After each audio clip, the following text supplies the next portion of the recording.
welcome back. So we are going to start this, and there was some issue at that time. 1 second.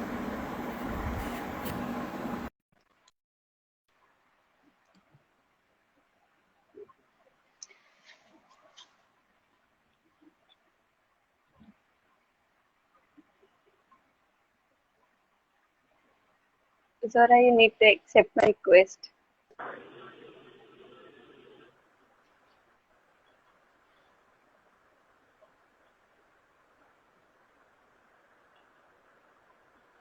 Hi. Hello, ma'am. How are you? I'm good. How are you? I'm fine. Are you in lab?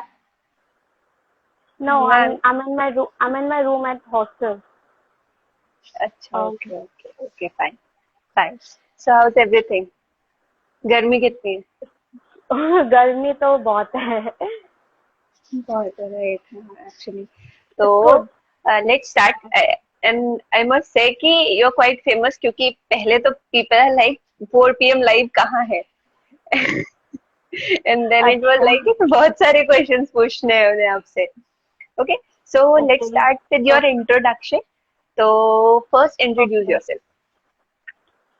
Okay. I have done BSc Honors in Biomedical Sciences from Delhi University and Masters in Biotechnology from Jamia Hamdard with CGPA 8.4 and CGPA 7.4 in BSc Honors. Okay. And what about your current status? What are you doing currently? I'm currently pursuing PhD from Translational Health Science and Technology Institute, Faridabad. Okay. THSTI. So, Yes. okay. Is it called thirsty or is it called THSTI? Whatever you call it. It's I Thursday call it or thirsty, so THSTI. I was like, okay, fine. I call So it with this comes THSTI. my first question. How was your interview at that place? It was very good. It was actually very good. I didn't मतलब मैंने सोचा नहीं था कि मेरे को यहाँ पे लेना है क्योंकि ये मेरे घर से काफी दूर है एंड ऑलरेडी मेरा जेएनयू में हो चुका था. JNU and ACBR, Delhi University.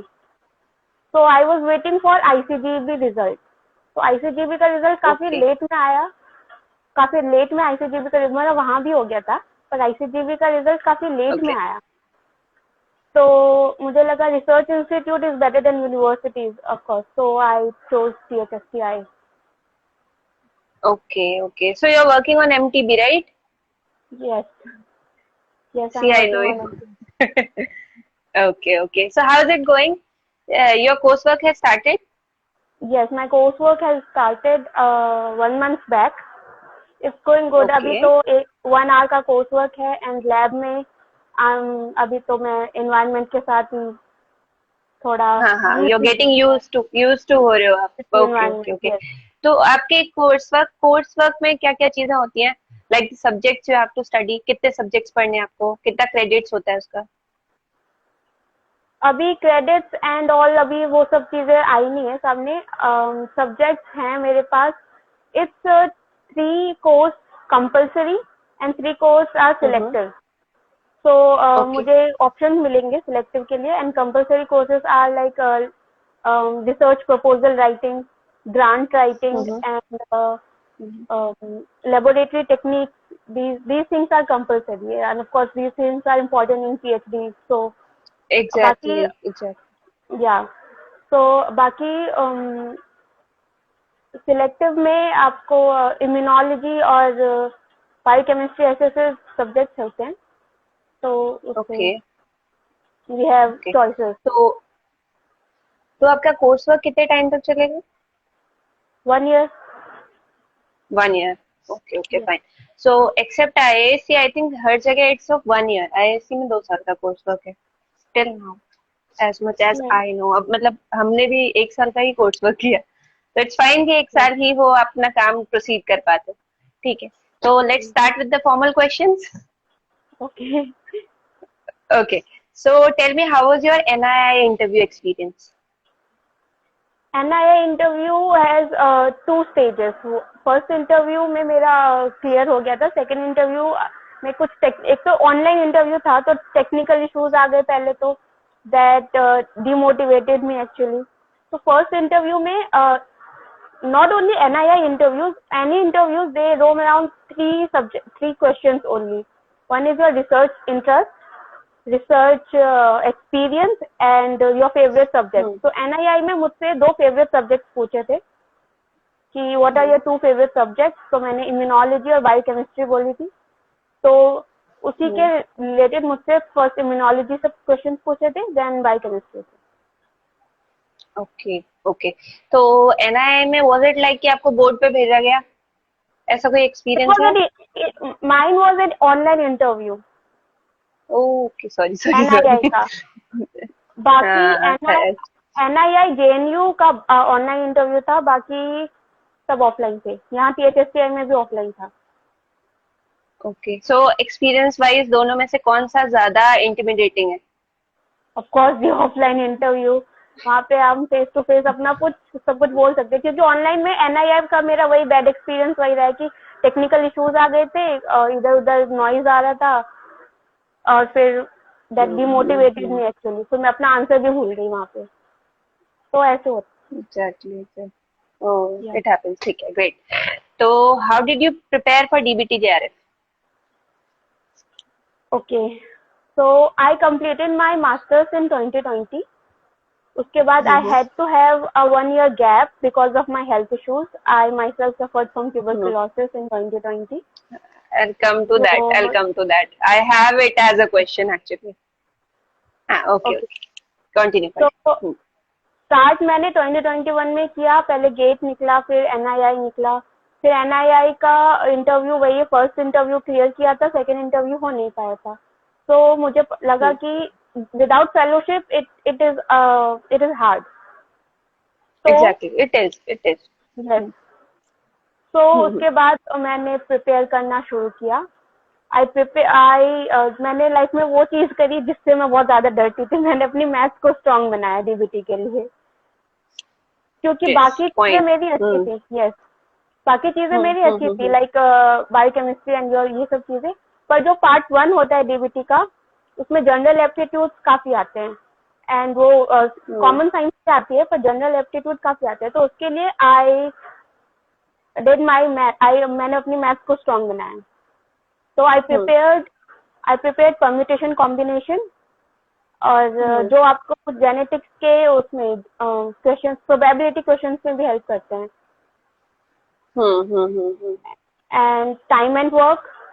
And I prepared figures counting, जो डीबीटी में ऑफन पूछे जाते हैं. एंड मैथ्स में, जनरल एप्टीट्यूड में, these were the things. And my reasoning was good पहले से ही. तो रीजनिंग में जो ब्लड रिलेशनशिप्स आते हैं और ये सब चीजें जो आती हैं, तो ये मेरी पहले से अच्छी थी. बाकी मैंने जनरल एप्टीट्यूड में इस पे काम किया. एंड जो साइंस से रिलेटेड जो चीजें होती हैं, लाइक मोलैलिटी, ये सब जो कॉन्सेप्ट थे, ये इसमें एक इतना स्ट्रॉन्ग पॉइंट होना चाहिए कि क्वेश्चन पढ़ते ही आपको पता है क्या होना चाहिए कि क्या है. तो साइंस में भी मैथमेटिकल जो एस्पेक्ट्स है, उस पे डीबीटी पे बहुत ज्यादा क्वेश्चंस आते हैं. तो I worked on that. Okay. And what about bioprocess engineering? I skip that. Was it your subject? You did your masters in biotech, right? Biotechnology, yes. So this was so my. You must be habitual with some of. Yes. Okay. So some of this must be habitual with you, ना? आपको थोड़ा थोड़ा तो पता ही होगा bioprocess का. हाँ, जो मुझे चीजें मालूम थी बायोप्रोसेसिंग के, मैंने उन चीजों पे ही अपना स्ट्रॉन्ग पॉइंट बनाया. एंड जैसे बायोप्रोसेसिंग में बैच कल्चर, कॉन्टिन्यूअस कल्चर, ये सब चीजें जो मुझे पहले से ही पता थी, जो मास्टर्स में मैंने पढ़ी थी, सिर्फ उन्हीं को ही. बाकी डीबीटी में डेप्थ में भी काफी क्वेश्चंस होते हैं, तो आई स्किप दैट पोर्शन. और हर एग्जाम के लिए मैंने सिर्फ अपनी स्ट्रॉन्ग पॉइंट्स को लेके आगे चला है. जो भी मुझसे क्वेश्चंस आते हैं कि कैसे प्रिपेयर, आई ओनली से कि जो वीक पॉइंट्स थे उसको साइड में रहने दिया, क्योंकि अगर वीक पॉइंट्स को मैं 0 से 6 तक लेके जाऊंगी तो वो 6 तक ही रह जाएगा. जो 4 पे है उसको मैं 8 पॉइंट तक लेके गई, 8 और 9. तो उसी से ही मेरा आगे चीजें बढ़ी. तो मैंने प्रिपेयर किया था biochemistry, cell bio, mol bio, immunology and RDT, recombinant DNA technology, methods in biology. So these were the things I prepared for DBT. And ये Okay. इन्हीं सब चीजों से DBT में ज्यादा questions. And yes, I also prepared for bioinformatics and biostatics, जो DBT में questions आते हैं. So these were the things I prepared for DBT. Yes. Okay. तो what will be your suggestion to a person जो एकदम naive है bio process के लिए, उसको स्टार्ट करना चाहिए या नहीं बायो प्रोसेस इंजीनियरिंग, या फिर ऐसे सब्जेक्ट जो उसने कभी नहीं देखे? Because many students are not from मतलब बायोटेक बैकग्राउंड, बट उन्हें देना है क्योंकि CSIR नहीं हो पाया अनफॉर्चुनेटली. तो what will be your suggestion? I would तो ओनली से कि जो आपका स्ट्रॉन्ग पॉइंट है उसी को लेके चलो. अगर बायो प्रोसेसिंग में कुछ नहीं पढ़ा है और वो आती है, वो तो ऑफकोर्स आती ही है DBT में, तो जो बेसिक नॉलेज जितना आप ग्रास्प कर सकते हो, जो बेसिक नॉलेज है बैच कल्चर, कॉन्टिन्यूअस कल्चर और बाकी चीजें, तो वो चीजें अगर आपको आ रही है समझ में तो वेल एंड गुड, उसको आप ग्रास्प करो.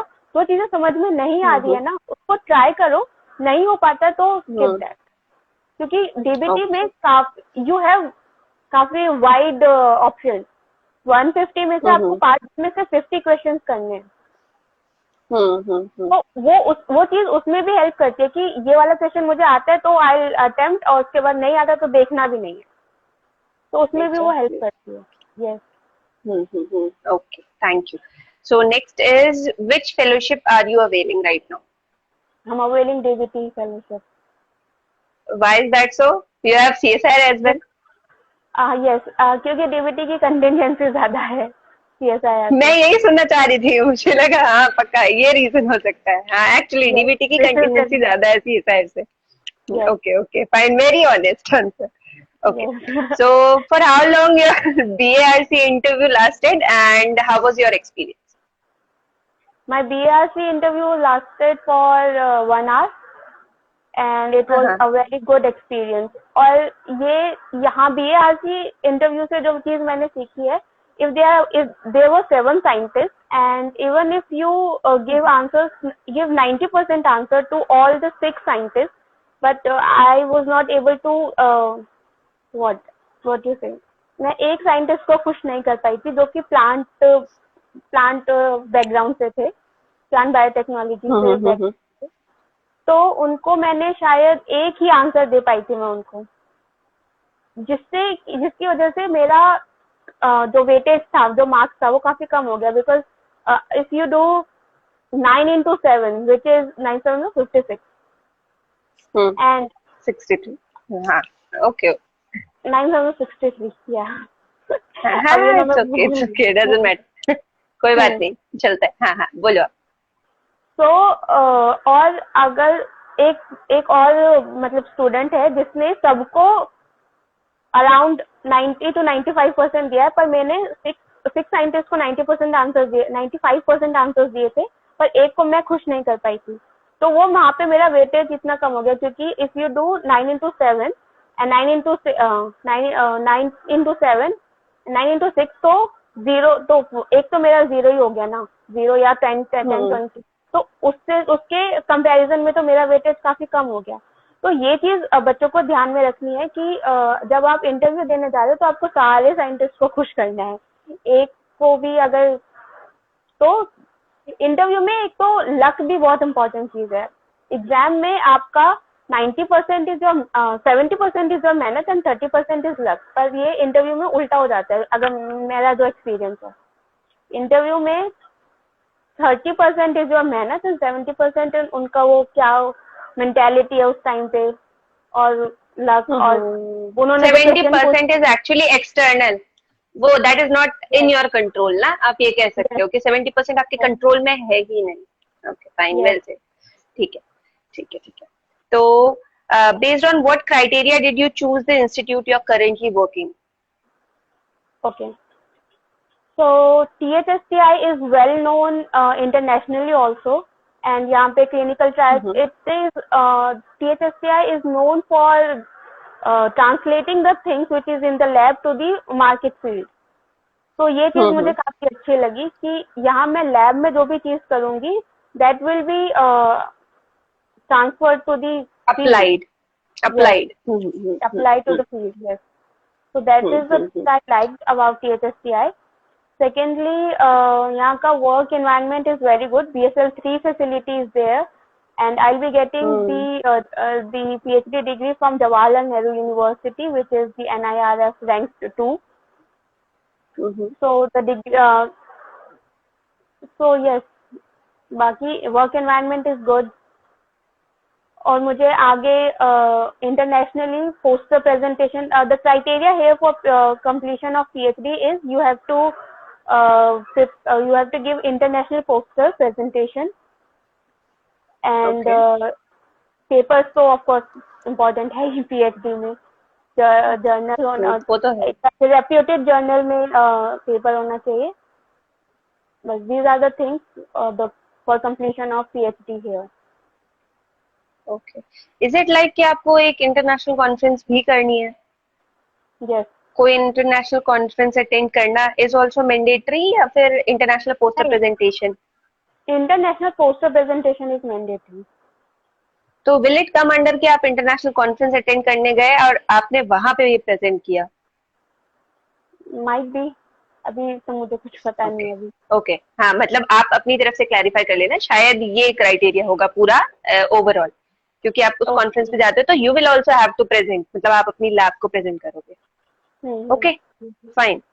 तो अब लास्ट में हेल्थ इशू वाला क्वेश्चन आता है, उसके बाद हमने जो बच्चों के क्वेश्चन लिखे हैं वो पूछेंगे, ठीक है? तो I already know that you have accomplished a lot, ठीक है? तो let's talk about the health issues कि हेल्थ इश्यूज से कम बैक करना कितना मुश्किल था, एंड हेल्थ इश्यूज के टाइम पे कितना मुश्किल लगता था कि आप करोगे या नहीं करोगे कंटिन्यू. ओके, सो 2020 में आई सफर्ड फ्रॉम लेप्टोस्पायरोसिस. उसके उस टाइम पे मैं पूरा 1.5 मंथ मैं हॉस्पिटलाइज थी. तो उस टाइम तो मुझे नहीं लगा था कि मैं जिंदा भी बचूंगी. उस टाइम का मुझे अभी याद भी नहीं है कि क्या था उस टाइम पे. एक तो डॉक्टर्स को समझ में भी नहीं आ रहा था कि व्हाट इज द थिंग, क्योंकि मेरा मलेरिया टेस्ट, टाइफाइड टेस्ट, सारे टेस्ट उन्होंने कर दिए थे, एंड मेरे फीवर को उन्होंने नाम दिया था FUO, fever of unknown origin. Okay. तो काफी 1 month later they got to know कि ELISA टेस्ट हुआ था. They got to know I have a little antigen of antibodies against leptospirosis. तो लेप्टोस्पायरोसिस हुआ, देन एंटीबायोटिक्स चली. उसके बाद 1-2 महीने बाद वो ठीक हो गया. आई वॉज वेरी हैप्पी कि सब खत्म हो गया. अब उसके बाद मेरा डिजर्टेशन स्टार्ट हुआ था. डिजर्टेशन भी मेरा टीबी पे ही था, और डिजर्टेशन के सर ने मुझे बोला था कि okay, so you are in my team, दोबारा बीमार मत पड़ना. तो मैंने कहा आई ट्राई, क्योंकि वो सर जो थे मेरे, वो काफी मतलब पैशनेट टुवर्ड्स वर्क, और उनको काम करने वाले बच्चे थे ऑफ कोर्स. तो फिर सेकेंड मंथ में ही मुझे फिर पता चला कि TB, I was diagnosed with TB. Extrapulmonary TB था, लिम्फोइड लिम्फ टीबी. तो उसके बाद भी उसमें मुझे टीबी के टाइम पे मुझे ज्यादा प्रॉब्लम नहीं हुई, luckily. Okay. I was taking the medicine and I was going to the lab also, मतलब BSL 2 लेवल का काम मैं कर रही थी लैब में. उसके बाद तो कोविड आ गया मार्च में. फेब में I was diagnosed with TB, March में कोविड आ गया, सब खत्म हो गया, लॉकडाउन हो गया, सब घर में बैठ गए. तो लॉकडाउन जब हुआ तो घर में बैठे, उसमें भी काफी मैं डाउन चली गई थी ड्यू टू ट्यूबरकुलोसिस. मेरा वेट लॉस हो गया, काफी प्रॉब्लम्स होता है, और वो बहुत ज्यादा होता है. बोल.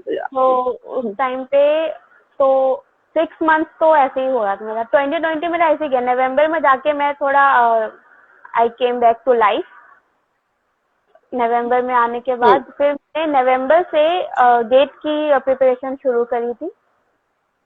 फेब में होता है गेट, तो नवंबर से मैं आई स्टार्टेड गेट केमिस्ट्री का मैंने शुरू किया था. केमिस्ट्री और biochemistry and microbiology I was targeting in GATE XL. तो वहां से आई स्टार्टेड.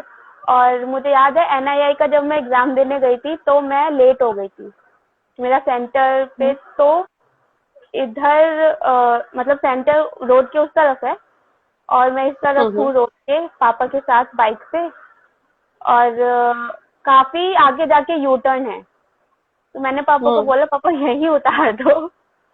और मैं 7 फीट का वो होता है ना, बीच में रोड के बीच में एक बैरियर होता है, तो कैसे करके उस टाइम आई वाज ऑन 8, उस टाइम पे भी आई वाज ऑन ATT, मैं मेडिसिन ले ही रही थी।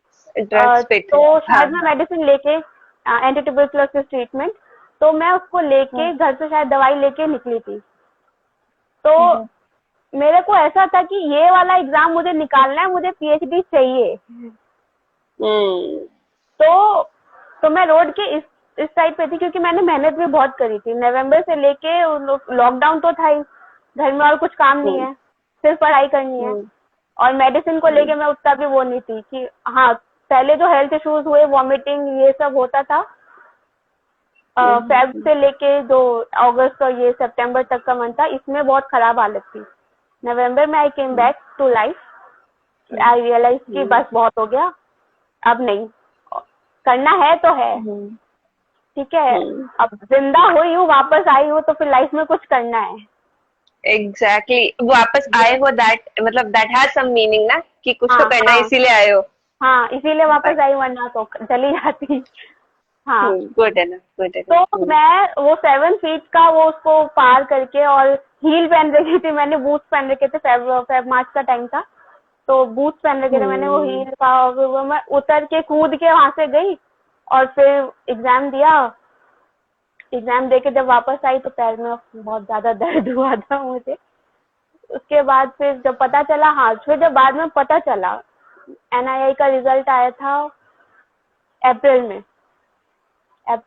रिजल्ट आया था उसका, कि पता चला तो कि I cleared in 250 people out of the lakh all around India जो देते हैं, तो उसमें आया।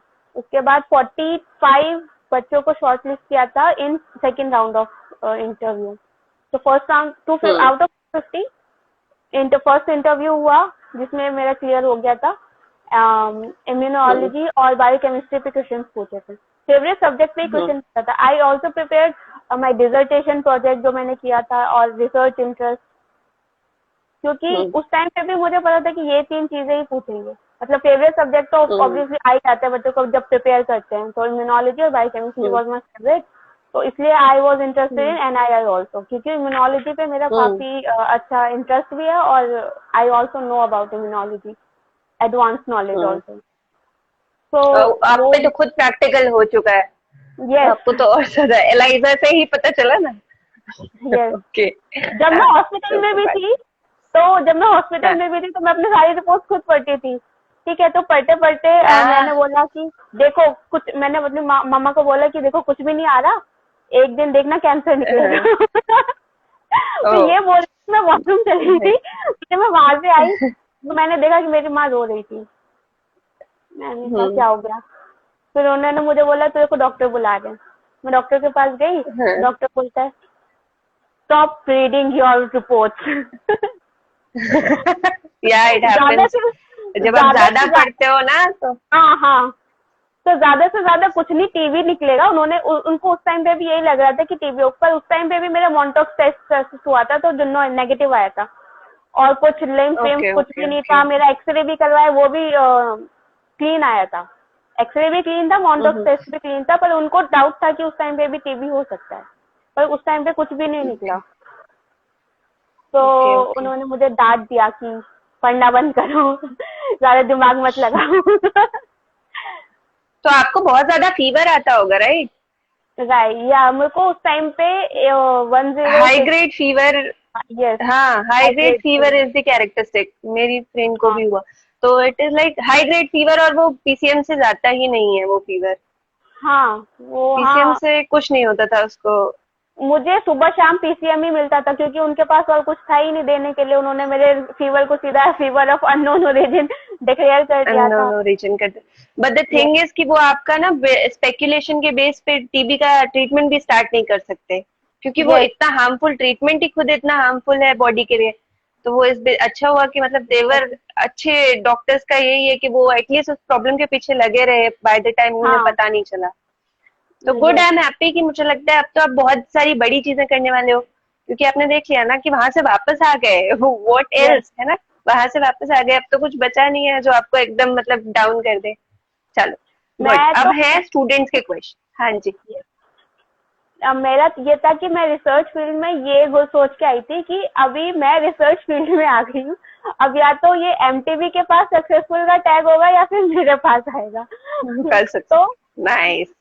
MTB is a successful bacteria, ये कहीं ना कहीं से ये निकाल, कब से तो ये चला आ रहा है, सेंचुरी से चला आ रहा है ये। तो हम्म। अभी the only available vaccine is BCG, उसका भी एफिकेसी एडल्ट पल्मोनरी टीबी के में नहीं है। तो अभी भी टीबी के वैक्सीन निकल रहे हैं। अभी इम्यूनोवैक वैक्सीन है जो कि National AIDS Research Institute in Pune, उनका थर्ड ट्रायल शुरू हो चुका है, Immunovac, the vaccine candidate okay against tuberculosis. Okay So India is hoping for the vaccine against tuberculosis in by 2024. So let's see what. Okay. हाँ, NTB like they have targeted की 2020, Yes, but I मतलब 2024 बहुत कम realistic है, क्योंकि अभी actually आपकी economy Covid से उभर रही है, तो आई डोंट थिंक yes, आप डायरेक्ट टीबी के पीछे जा सकते हो, वो भी एमटीबी। उसमें जो मेनिंजाइटिस ट्यूबरकुलोसिस है, ये सबसे ज्यादा हार्मफुल है। अगर आप किसी बहुत स्ट्रॉन्ग चीज exactly. के पीछे भाग रहे हो तो you have to be strong also ना। Yes, तो आई थिंक अभी तो टाइम लगेगा, वो तो आप काम कर रहे हो, you also know the ground reality की yes, उसका क्या yes, yes. एक्चुअल में सीन है। ओके, आई होप कि आप ही लेके आओ जो लेके आओ, एंड टाइम के साथ आए जो आए। ठीक है, ओके। तो अब हम स्टूडेंट्स के क्वेश्चन स्टार्ट करें। Yes, ma'am. So the first question is your strategy to crack PhD interview. आपकी कोई पर्सनल स्ट्रैटेजी है? Oh, yes. स्ट्रेटेजी, मैं बिना स्ट्रेटेजी के कुछ नहीं हो पाएगा, स्ट्रेटेजी हर चीज में चाहिए होगी। तो पीएचडी इंटरव्यूज में आई गो बाय, क्योंकि मुझे ट्यूबरकुलोसिस में इंटरेस्ट है, तो मैं जहाँ भी पीएचडी के लिए अप्लाई करती हूँ तो मैं वहाँ पे देखती हूँ कि इस फील्ड का कुछ काम हो रहा है वहाँ पे। तो आई सर्च बाय टीबी, जैसे यहाँ टीएचएसटीआई में, तो I search by TB research at THSTI और TB research at Delhi University. तो साइंटिस्ट नाम आएंगे, उन साइंटिस्ट के मैंने प्रोफाइल्स पढ़े, क्या काम हो रहा है टीबी पे, ठीक है। अगर मुझे उनका कुछ पसंद आया तो मैं उस चीज पे लेके अपना एक रिसर्च प्रपोजल पहले से रेडी कर लेती हूँ, वो पूछे या ना पूछे मेरे से। काफी जगह पूछते हैं, जेएनयू में पूछा था रिसर्च प्रपोजल, यहाँ पे नहीं पूछा था टीएचएसटीआई में। पर आई prepared my research proposal, I prepared my favourite subject जो मैं बताने वाली हूँ वहाँ पे। एंड बाग इंटरव्यू से मुझे ये एक्सपीरियंस मिला कि जहाँ मेरा आंसर खत्म होगा, जिस वर्ड पे मेरा आंसर खत्म होता है, वहां से साइंटिस्ट का दूसरा क्वेश्चन शुरू हो जाता है। So that is the thing. Yes. So अपना फेवरेट सब्जेक्ट, रिसर्च प्रपोजल, जो मैंने डिसर्टेशन पे जितना भी मैंने काम किया था उन सबको थरली पढ़ लेना है कि एक एक चीज, वो रिसर्च यहाँ पे टीएचएसटीआई में मेरा डिसर्टेशन प्रोजेक्ट पूरा खुलवा दिया था, क्या किया, कैसे किया, कहाँ से आया, ये सब चीजें। So these are the things which I prepared for PhD interviews. Okay, तो apart from it, interview anxiety से कैसे डील करना, how to handle interview anxiety? I am not the right person to answer this question क्योंकि मुझे anxiety नहीं होती है interviews में। आई एम वेरी काम, होगा तो होगा, नहीं होगा तो नहीं होगा। नहीं, मेरा ऐसा रहता है कि क्यों नहीं होगा, आई एम प्रिपेयर्ड तो होगा। अब मुझे ये देखना होता है इंटरव्यूज में कि अब क्या क्वेश्चन पूछ सकते हैं मेरे से, इंटरव्यूज में भी और एग्जाम्स में भी। आई गो लाइक, अब क्या नया पूछ सकते हो तुम मेरे से, अब कहाँ से क्वेश्चन आएगा। डीबीटी का भी जब मैं प्रिपेयर कर रही थी उस टाइम पे भी एक चीज मैंने पढ़ लिया, जब आप पीवाईक्यूज करते हो ना तब आपको पता चल जाता है कि अच्छा इस एक क्वेश्चन को लेके अलग अलग एंगल से भी क्वेश्चन आते हैं। फॉर एग्जाम्पल, जब मैंने पढ़ा कि ठीक है ये पढ़ लिया, UAG is a stop codon but it is not a stop codon in mitochondria, इतना पढ़ लिया। अब डीबीटी में क्वेश्चन आया कि UAG is not a UG is not a stop codon in फिर मुझे लगा ये क्वेश्चन तो मैं कर लूंगी। ऑप्शन में था माइटोकॉन्ड्रिया ऑफ प्लांट और mitochondria of yeast. I was like, yeast. अच्छा तो ये भी है ऐसा भी करना है. तो वहां से मुझे पता चला कि अच्छा यीस्ट का माइटोकॉन्ड्रिया में urea is not a stop codon.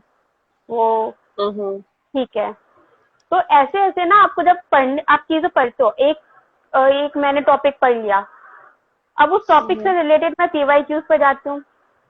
उस पीवाईक्यूज करने से ये पता चलता है कि आपको कौन कौन से एंगल को कवर करना है. क्योंकि एक बार ही पढ़ने से, पढ़ लेने से, सिर्फ थ्योरेटिकल बैकग्राउंड लेने से आपको ये नहीं पता चलेगा कि कौन कौन से एंगल को पढ़ना है.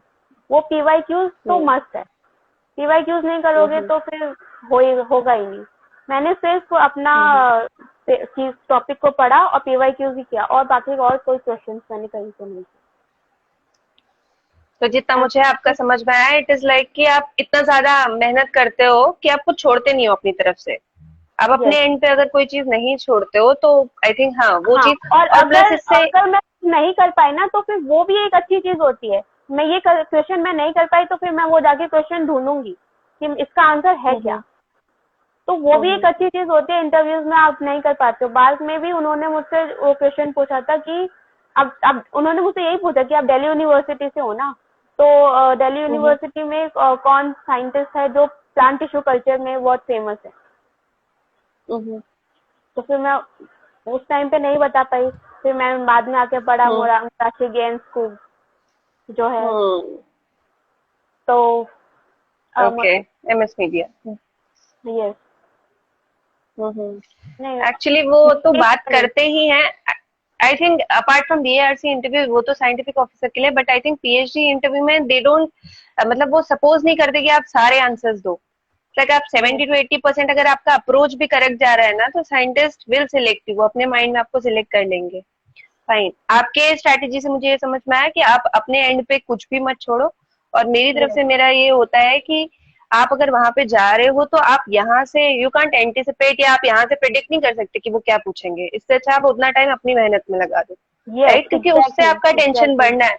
आप नेगेटिव एंड पे जाओगे उसकी वजह से. And sometimes what happens is आप इतना ज्यादा मेहनत कर लेते हो तो आपको जो मतलब माइंड में चल रहा होता है वही वो सामने वाला इंसान पूछता है. क्योंकि आप पढ़ते पढ़ते सारी चीजें ऑलमोस्ट कवर कर चुके होते हो. जब आप कुछ ऐसा बोल देते हो ना जो आपको नहीं पता, तो वो उसी चीज को वो बहुत जल्दी साइंटिस्ट बहुत जल्दी उस चीज को देख लेते हैं कि इसको ये वाला नहीं पता, ये वाला पूछना. तो आपको बोलना ही, आंसर ही वही करना है. मैंने यहाँ THSCI में वो चीज देखी कि जो चीज मैं जो मैं चाहती हूँ कि वो इनका नेक्स्ट क्वेश्चन वो हो ना, तो मैंने वो आंसर बोला. नेक्स्ट क्वेश्चन वही ही आता है जो मैं चाहती हूँ कि ये मुझे पूछे आगे. तो दैट इज द थिंग. और जहाँ भी आप इंटरव्यू में जा रहे हो, जिस इंस्टीट्यूट में जा रहे हो, पहले तो उस इंस्टीट्यूट का आपको एक ब्रीफ लेना है कि व्हाट इज दैट इंस्टीट्यूट, कहाँ से है. मैं तो फर्स्ट क्वेश्चन जो THSCI में पूछा था, व्हाट इज THSCI. आपने ऑनलाइन देखा है, साइट देखा है. तो I was like, my answer was like so THSCI is an autonomous institute of DBT affiliated to Jawaharlal Nehru University. No, what the other scientist said, no, what is the full form of THSCI? तो मैंने बताया translational health science and technology institute. उसके बाद मैंने sir से बोला, sir वो तो आपके पीछे ही लिखा है, चीटिंग हो गई. तो सारे लोग वहाँ पे हंसने लगे. तो वो फिर मुझे ये उनका ये था कि मेरा प्रेजेंस ऑफ माइंड चेक करने के लिए उन्होंने मुझसे ये क्वेश्चन पूछा था कि मैं आसपास भी कितना रही. क्योंकि यहाँ हर बिल्डिंग, हर वॉल पे यहाँ पे लिखा हुआ है ट्रांसलेशनल हेल्थ, और हिंदी इंग्लिश दोनों में लिखा हुआ है. तो आप कितना इंस्टीट्यूट को जानते हो, कितना साइंटिस्ट को जानते हो. और वो ये साइंटिस्ट ये भी देखेंगे कि आपका रिसर्च इंटरेस्ट जो है वो कितना आपका ग्रैस्प है उससे. और सिर्फ इतना नहीं बोलना है कि सर मुझे टीवी पे काम करना है तो सिर्फ टीवी पे ही काम करना है, इसके अलावा मुझे और कोई काम ही नहीं करना है दुनिया में, ऐसा भी नहीं बोलना था. तो उन्होंने बोला कि अगर आपको भी फ्लेक्सिबल. यस. तो उन्होंने फिर ये क्वेश्चन भी आया था कि why do you want to work on TV only. दुनिया में और भी चीजें, HIV की वैक्सीन नहीं आई है, डेंगू की वैक्सीन नहीं है, तो why do you want to work on cervical cancer. Cervical cancer, breast cancer, ये सब तो अभी इतना प्रिवेलेंट है. यस. तो आप बचे टीवी पे, तो आपने आंसर क्या दिया? हाँ, तो मैंने बोला कि sir tuberculosis is considered to affect 1/3 of the global population. ये चीजें बोली. तो उन्होंने कहा ठीक है. And also, sir, I have worked on tuberculosis on my dissertation, so I have a background of tuberculosis, so I want to work on TB research. तो उन्होंने बोला अगर यहाँ पे जो पीआई है वो नहीं ले रहे पीएचडी स्टूडेंट्स को, तो आप दूसरे चीज को प्रेफर करोगे, तो वहाँ पे मुझे मैंने यही आंसर दिया था कि sir yes yes yes sir, I am open to other things also, पर उसके लिए मुझे और नॉलेज ग्रैस्प करनी पड़ेगी. तो they were like okay. Exactly, nice. मेरे केस में उन्होंने मुझे है ना है कि अंदर इंटरव्यू रूम में पूछा था कि आप जब आ रहे थे तो कौन कौन से प्लांट्स पड़े थे. तो इट्स लाइक वो मतलब आप एंजाइटी में ये तो नहीं भूल गए कि आपने क्या क्या देखा था. Yes, presence of mind in interview is very important. Exactly, they are not there to जज योर इंटेलिजेंस, क्योंकि वो तो आप ऑलरेडी एक आपने सीएसआई निकाला, उसके बाद आपने उनका एग्जाम निकाल दिया. तो आई डोंट थिंक वो उतना जज करते हैं इंटेलिजेंस को, बट वो आपके लॉजिक को ज्यादा जज करते हैं वहां पे बैठ के. एग्जैक्टली, आपने जो चीज वहाँ पे बोल दी ना कि कोई आंसर मैंने सर ये किया था वो किया था, तो यही क्यों किया था. तो आपके नॉलेज से ज्यादा आप जो भी बोल रहे हो आपको पता होना चाहिए कि आप क्या बोल रहे हो और आप कहाँ से आए हो. Yes, these are the things. और इंटरव्यू के लिए I think just don't pretend कि जो जो रिसर्च हो रही है, अगर आपने सुबह कोई रिसर्च पढ़ ली है तो आप जाके मत बोल दो कि मुझे इस रिसर्च पे काम करना है, बिकॉज दे आर साइंटिस्ट. वो पता कर लेंगे कि आप बस बातें कर रहे हो यहाँ पे बैठ के. तो यार इट हैपेंस. बहुत सारे बच्चे एकदम एकदम ख्याली पुलाव लेके जाते हैं कि ऐसे करेंगे फिर ऐसे होगा ऐसे होगा. दैट इज, वो पॉसिबल है, वो आपके दिमाग में पॉसिबल है, but once you start reading ना तो आपको पता चलता है कि लिमिट है एक्सपेरिमेंट्स की. एक रिजल्ट्स की कोई लिमिट नहीं है, बट एक्सपेरिमेंट्स की एक लिमिट है. ठीक है, okay. Third question. So exam students can apply to get stipend in PhD. Sorry? That so everybody knows that exams which students can apply to get stipend in PhD, like the national level exams, CSIR, DBT, ICMR. Okay, These are the exams. that's okay. Also the institutional exams they conduct, like NII, JNU, they conduct their own exams, and they do give a stipend if you clear their exams. But यहाँ पे भी वही हो जाता है कि NII में जब मैंने किया था तो हाँ कुछ मैं बोल नहीं सकती कि एग्जाम आपका पास फेलोशिप होगी तभी वो ले सकते, क्योंकि मेरा खुद का सेकंड इंटरव्यू में मैं खुद डिमोटिवेट, मतलब मैं बोल नहीं पाई थी चीजों को, आंसर अपना ठीक से नहीं दे पाई थी, तो वहां पे नहीं हुआ. पर एक रीजन ये भी हो सकता है क्योंकि उस टाइम पे मेरे पास फेलोशिप नहीं थी तो NII नहीं हुआ. सेकेंडली जब मैंने JNU EE निकाला, JNU का एंट्रेंस एग्जाम, तो उस टाइम पे मेरे पास डीबीटी, उन्होंने पूछा था इंटरव्यू में कि do you have any fellowship. तो यहाँ से शायद ये आप इन्फ्लुएंस ले सकते हो कि वो फेलोशिप को प्रिफर करते हैं. तो क्योंकि मेरे पास उस टाइम पे डीबीटी फेलोशिप थी, लेकिन JNU में भी मैंने सारे आंसर्स दिए थे. एक को हाँ एक नहीं दे पाई थी, which made my rank second in molecular medicine. तो वहाँ मैंने सारे आंसर्स दिए थे ऑन पॉइंट, और मेरे पास फेलोशिप भी थी, तो JNU बहुत स्मूथली क्लियर हो गया. तो ये हो सकता है कि जरूरी नहीं है आपके पास फेलोशिप हो तभी आपको लेंगे. आपने सारे आंसर्स अगर अच्छे से दिए हैं, लाइक 80 to 85%, अभी 70% वाला भी मैं नहीं बोलूंगी, 80 to 85% आपने उनको खुश कर दिया है scientist.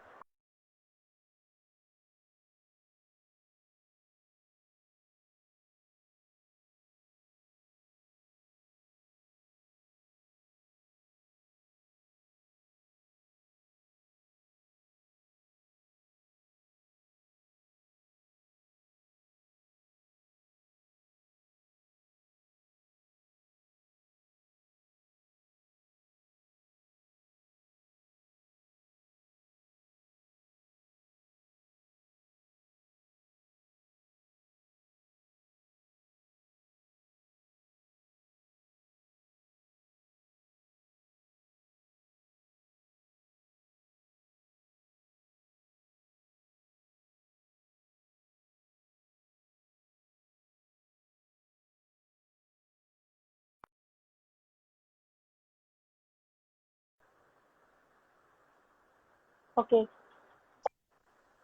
You can continue. Yes कुछ मतलब am I audible? Is it okay now?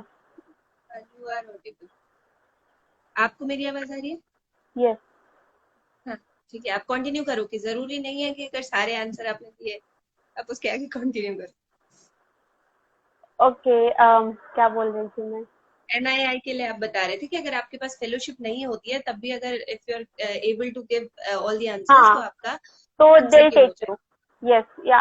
High, you have high chances of selection in interviews if you have given all the answers, like 90% answers correctly. High chances of selection. हम्म, हम्म। तो ये सोच के नहीं चलना है कि मेरे पास फेलोशिप नहीं है तो मेरा इंटरव्यू क्लियर नहीं हो पाएगा. End of course these days लोगों के क्वेश्चंस आते हैं कि हम कोविड सिचुएशन के टाइम पे हमने तो कुछ डिसर्टेशन पे काम ही नहीं किया, तो हम अपना रिसर्च एक्सपीरियंस और रिसर्च इंटरेस्ट कहाँ से लाए. तो उसके लिए तो पढ़ना पड़ेगा. आप कहाँ, अगर और कोई चीज नहीं है तो आप कहाँ अप्लाई करना चाहते हो, तो आप ये देखोगे कि इसकी रैंकिंग कितनी है यूनिवर्सिटी की या फिर कोई रिसर्च इंस्टीट्यूट की, कितना अच्छा है. अगर आप वहाँ अप्लाई करना चाहते हो, जैसे THSCI में अगर आप अप्लाई करना चाहते हो, तो यहाँ पे आप ये देखो कि साइंटिस्ट क्या क्या काम करते हैं. उनमें से किसी एक का काम अगर आपको पसंद आ गया तो आप उसके प्रोफाइल पढ़ो, वो क्या काम करते हैं. उनका दो पेपर एब्स्ट्रैक्ट भी पढ़ लेंगे ना, 2 पेपर, तो उनसे आपको नॉलेज हो जाएगा कि वो क्या काम करते हैं. तो उससे पेपर्स पढ़ो और उसके थोड़े नॉलेज लो उन साइंटिस्ट के, और फिर आप अपना रिसर्च एक्सपीरियंस नहीं तो इंटरेस्ट तो लेके जा ही सकते हो. वो एक्सपीरियंस मांगेंगे भी नहीं. मैंने अपने सीवी में, एंड ऑल्सो सीवी में ऐसा कुछ भी नहीं लिखना जो आपको नहीं आता, बिकॉज यहाँ THSCI में उनके पास मेरी सीवी थी पूरी, और they asked one each and everything from my CV कि ये सच में आपको पता है या फिर आपने ऐसे अपने आप को ब्रैग करने के लिए लिख दिया है. तो क्योंकि मैंने एंजाइम पे काम किया हुआ था तो उन्होंने माइकलसन मेंटन इक्वेशन पूछा, लाइन वीवर बर्ग प्लॉट पूछा, क्यों जरूरी होता है लाइन वीवर बर्ग, क्या लिमिटेशंस है माइकलसन मेंटन के. तो these things they asked me, क्योंकि मैंने वो अपनी सीवी में लिखा हुआ था. तो सीवी में अगर आपको कुछ नहीं आता तो वो मत लिखना सीवी में, वो एक नेगेटिव इम्पैक्ट उनको देके जाएगा. Okay okay. तो अदर देन CSIR हमारे पास कुछ ऐसे ऐसे इंस्टीट्यूट्स हैं जहाँ पे आप फेलोशिप लेके PhD ज्वाइन कर सकते हैं। Fine. So last question, what were the questions asked to you in your PhD interview, like the institute you are working currently? I think most of the questions I've already told. Like first question was what is THSCI, and then they asked me what is your research interest, and research पूरा dissertation मैंने जितना भी काम किया था, most of the questions were from my dissertation work, the things I did in my dissertation. और क्योंकि मैंने वहाँ recombinant E7/6 प्रोटीन पे काम किया था, रिकॉम्बिनेंट E7/6 का जैसे कैसे कैसे प्रोसीजर्स पूरे, और मैंने क्लोनिंग पर्पस के लिए मैंने DH5 अल्फा स्ट्रेन यूज किया था. एक्सप्रेशन के लिए BL21, तो क्या डिफरेंस होता है दोनों में, why BL21, why can't we use DH5 alpha for protein expression. So these were the things. And CV पे वो चले गए थे. फिर CV में से उन्होंने पूछा कि इस चीजों पे तुमने काम कर रखा है, तो do you know things about these. उसके बाद उन्होंने मेरे को एक मोलैरिटी पे भी क्वेश्चन दिया था कि एक सॉल्यूशन बनाना है 5 मोलर का 500 ml में, तो कैसे करोगे. तो पेपर पेन दिया था, वो कैलकुलेट करके वहीं पे बताना था. तो these were the things I was asked in my PhD interview at THSCI. Okay, तो आपके इंटरव्यू में क्या राउंड्स थे या सिंगल राउंड थे? No, here in THSCI it was a single round. NII में 2 राउंड हुए थे, बाकी हर जगह एक ही राउंड हुआ था. JNU में भी it was very good. JNU interview was online. उन्होंने मुझसे रिसर्च प्रपोजल भी मांगा था, लाइक 3 स्लाइड का प्रेजेंटेशन. 3 स्लाइड का presentation I had to prepare वहाँ पे. ठीक है, थैंक यू जोरा. बहुत सारी बातें आई थिंक आपसे ज्यादा इंसाइटफुल अभी तक तो मुझे कोई नहीं मिला. एंड आई फील कि आपका सब कुछ बहुत अच्छा हो आगे, एंड अंदर से इंट्यूशंस भी आ रही थैंक यू सो है। मच। अगर मुझे आगे आपके लिए क्वेश्चंस जो आते हैं विच आई होप कि आएंगे, तो आई विल डीएम यू, या फिर अगर नेक्स्ट लाइव सेशन हमें करना पड़े तो हम वो यस, करेंगे, डिपेंडिंग श्योर अपॉन कि श्योर आपकी मैम। पीएचडी स्मूथ जा रही है। देखते हैं कि वो रोलर कोस्टर है या फिर बहुत स्मूथ है। ओके, वो सो तो अभी देखना है। Yes ma'am. वो तो अभी पता चलेगा। ठीक है, yes, so thank you for joining me, thank you and so much thank you too ma'am. All. बहुत सारे लोग ऐसे ज्वाइन कर रहे थे, जा रहे थे, ज्वाइन कर रहे थे। आई थिंक आपके वाले लाइव सेशन में मुझे ऐसे लगा कि हाँ, the people who have joined starting से वो अभी तक है। ओह, अगेन नेटवर्क इशू। मुझे लगा अच्छे से बाय तो बोलने दो भाई नेटवर्क को। चलो ठीक है। ठीक है, थैंक यू। सो मैं इसे करती हूँ शेयर। Okay ma'am. ओके, तो मैं एंड कर दूँ सेशन? Okay ma'am. ठीक, thank okay, you so thank much you, thank for you. Your okay, time. Thank you, thank you.